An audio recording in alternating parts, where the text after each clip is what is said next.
Jordan Bardella, l'escroquerie politique du siècle. Il parle comme un homme neuf. Il se vend comme un patriote.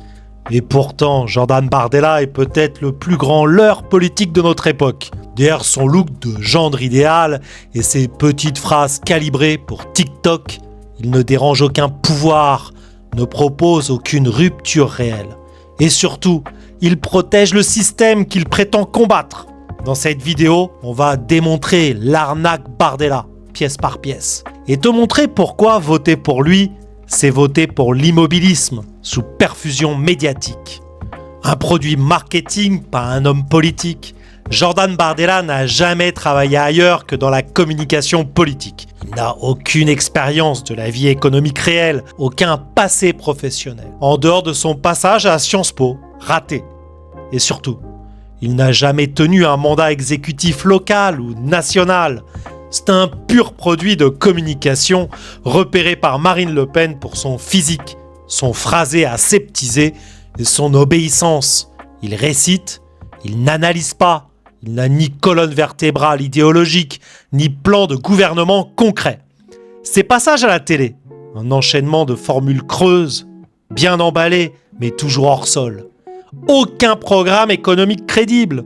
Le RN version Bardella prétend défendre le pouvoir d'achat. Mais quand on creuse, il ne propose aucune rupture sur l'euro, aucune sortie de l'Union européenne. Il refuse tout Frexit et accepte les traités européens comme un bon élève. Donc aucune souveraineté retrouvée. Je vais te donner un exemple. Il critique la politique énergétique, mais il soutient les normes européennes et ne remet jamais en cause la Commission. Il veut réindustrialiser, mais ne parle ni démondialisation, ni de protectionnisme intelligent, ni de retrait de l'OMC. C'est du blabla national, sans levier réel.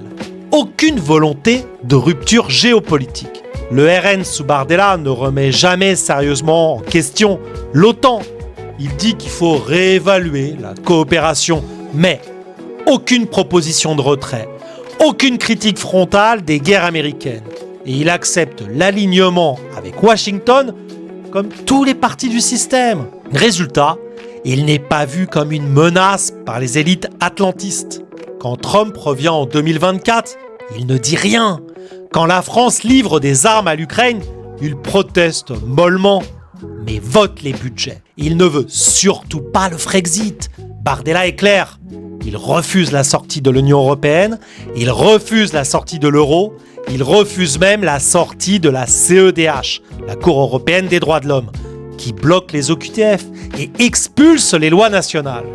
Donc comment fera-t-il appliquer une préférence nationale, une politique migratoire ferme ou un redressement économique souverain sous tutelle bruxelloise? Il ment par omission. Il laisse croire à un virage mais n'en prépare aucun. C'est de l'arnaque politique en costume slim. Il est compatible avec le système. C'est pour ça qu'il passe à la télé. Pose-toi cette question. Pourquoi Bardella est-il omniprésent dans les médias de Bolloré, TF1, LCI, BFM, alors que d'autres patriotes, pourtant plus compétents, sont invisibles? Parce qu'il ne remet pas en cause les fondements du système. Il n'attaque jamais la dette illégitime. Il ne propose pas de réforme monétaire. Il ne veut pas nationaliser les banques. Il ne remet jamais en cause le pouvoir des juges européens. Il n'ouvre aucun débat sur la souveraineté numérique, militaire ou migratoire réelle. Il passe à la télé car il ne fait pas peur au vrai pouvoir. Alors, une posture sur l'immigration sans volonté réelle d'agir. Sur l'immigration, c'est là aussi une posture sans plan. Il parle d'arrêter l'immigration massive, mais il ne propose pas de référendum constitutionnel. Il refuse d'abroger les conventions de Genève. Il ne remet pas en cause le droit du sol, ni le regroupement familial. Et surtout, il ne dit jamais clairement « nous devons expulser plusieurs millions de personnes ». Non, il dit « fermez les robinets », mais il ne vide pas la baignoire. Un discours pour rassurer les électeurs RN. Et aucun levier concret. Il est financé et entouré par les pires éléments du système. Bardella est soutenu par plusieurs grands patrons qui n'ont aucun intérêt au changement, comme des dirigeants de grands groupes de BTP, de médias ou de transport. Il a refusé de s'engager sur la suppression des subventions aux associations communautaristes. Il n'évoque jamais les fraudes sociales, les marchés publics truqués, les réseaux d'influence, UE et j'en passe. Un exemple frappant, il ne critique jamais la gestion de la pandémie ni le rôle de Pfizer. Il vote comme tout le monde, les budgets européens, les rallonges pour les ONG, etc. Une fausse jeunesse pour une vraie continuité.